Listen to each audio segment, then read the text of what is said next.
যারা আজকে 11 দলের এই যে আমাদের ঐক্য তার উদ্যোগে জুলাই বার্ষিকী আমরা তৃতীয় বার্ষিকী পালন করছি, তার জন্য যারা সহযোগিতা করেছেন, আজকে অনুষ্ঠানে হাজির হয়ে 11 দলের যারা বক্তব্য রেখেছেন তাদেরকে অন্তঃস্থল থেকে শুভেচ্ছা জানাচ্ছি।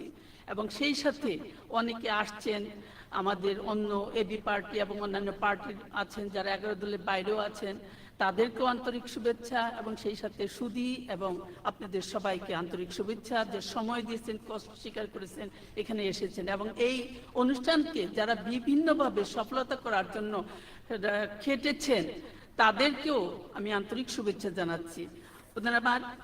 আমি বলতে চাই যে আসলে এই জুলাই বিপ্লবটা আমাদের জন্য কোনো সাধারণ কোনো আন্দোলন ছিল না, এটা ছিল একটা সামগ্রিক পরিবর্তনের ডাক ছিল। তো দীর্ঘদিন থেকে জমে থাকা আমাদের যে দেশের দুর্নীতি, দুঃশাসন, ভোটাধিকার হরণ এবং বৈষম্যের বিরুদ্ধে এটা ছিল একটা প্রতিবাদী বিস্ফোরণ।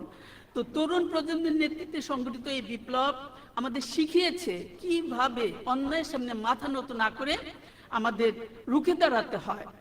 তো এই জুলাই বিপ্লবের শহীদের রক্তের প্রতি যদি আমাদের সম্মান জানাতে চাই, তাহলে এর চেতনাকে আমাদেরকে সমুন্নত করতে হবে। এর জন্য করণীয় হিসাবে আমি শুধু পয়েন্ট বলে যাব যে আমাদেরকে ঐক্যবদ্ধ থাকতে হবে এবং সজাগ দৃষ্টি রাখতে হবে যেন কোনো স্বার্থান্বেষী বা রাজনৈতিক দল যেন আমাদের এই ঐক্যের মধ্যে ফাটল সৃষ্টি না করে।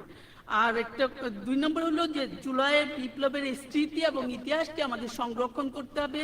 তৃতীয় হলো বৈষম্যহীন সমাজ গঠন করতে হবে, যেন কি করা যায়, যার জন্য তারা ত্যাগ স্বীকার করেছে বৈষম্য দূর করতে গিয়ে, তারা যেন তাদের এই প্রতিদান আমরা এইভাবে দিতে পারবো নিজ নিজ অবস্থান থেকে, যদি আমরা এই সমাজ শান্তি সমাজ কায়েম করতে পারি। বাত ব্যথা, প্যারালাইসিস কিংবা আর্থ্রাইটিস, আধুনিক প্রযুক্তি ও অভিজ্ঞ বিশেষজ্ঞদের সমন্বিত চিকিৎসার নির্ভরযোগ্য নাম ডিপিআরসি। 4 নম্বর হলো সংস্কার ও জবাবদিহিতা। রাষ্ট্রের সকল ক্ষেত্রে জবাবদিহিতা এবং সংস্কার নিশ্চিত করতে হবে। 5 হলো গণতন্ত্র এবং মানবাধিকার, অর্থাৎ আইনের শাসন সমাজে প্রতিষ্ঠিত করা। 6 হলো অর্থনৈতিক মুক্তি। 7 হলো দেশের স্বাধীনতা এবং সার্বভৌমত্বকে অক্ষুণ্ণ রাখা। 8 হলো নিরাপদ বাংলাদেশ গড়া। কাজেই আমি বলবো যে জুলাই বিপ্লব আমাদের এমনই একটা নতুন বাংলাদেশ গড়ার স্বপ্ন দেখিয়েছে, যে এই স্বপ্ন বাস্তবায়নের জন্য আমাদেরকে কি করতে হবে, জুলাই জাতীয় সনদ বাস্তবায়নটা এখন আমাদের সময়ের দাবি। এটা আমরা ইনশাল্লাহ বাস্তবায়ন করেই যাব। এখানে আমরা সবাই শপথ নিয়েছি যে আমরা রাজপথে ছিলাম, থাকবো, ইনশাল্লাহ আমরা সংসদেও আছি, থাকবো। আমাদের ঐক্যবদ্ধ থাকতে হবে।